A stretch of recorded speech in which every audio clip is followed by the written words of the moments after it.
So this is problem number 14 from the assignment. So our given is A, Ji plus Jk minus 2k.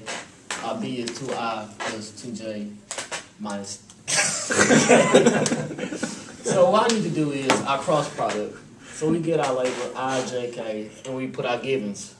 Basically doing a matrix 3, 2, which is given 3, 2, 2 minus -1. So what I did was, I'm solving for I here. To solve for your I, just basically cover this up and look here and do cross multiplication.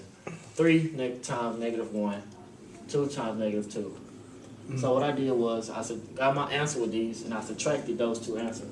So I had -3 minus -4, which you get two negatives going to cancel out to be a positive.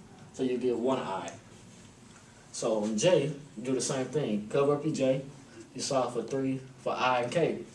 Like I said, it's 3 times -1 minus 2 times -2.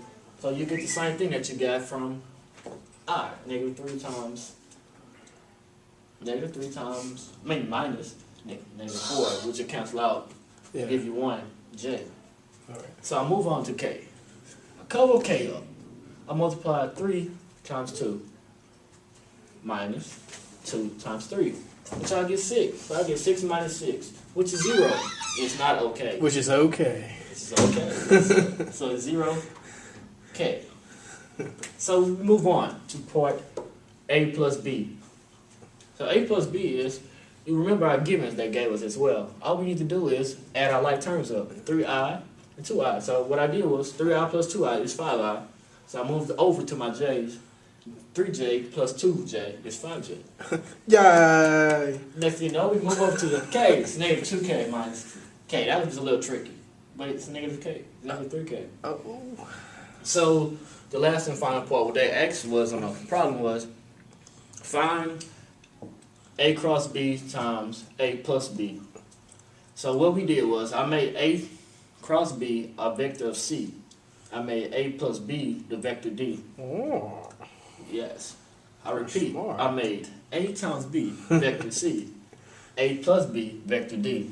So what I looked at was I plus J plus K is our vector C. And vector D is 5I plus 5J minus 3K. What you should notice, those answers came back from your previous work here. So when you multiply vector C times D, you get 1, which came from I, because you had 1I, times 5, which came from 5I. So what you did was, you got 1 times 5I, you come here, you get 5I, plus 1 times 5I. You got J was 1J. All right. And you got your 5 from adding 3J plus 2J. So you can do that right there, you get your multiplication of 5 times J. You add them up. So you get 0 times -3. Where that comes from? Your K was 0, which is okay. You got -3 here, so anything times 0 is 0. So what we did was, our final answer today, kids, is 5I plus 5J plus 0. Today is. Dr. Lewis said so.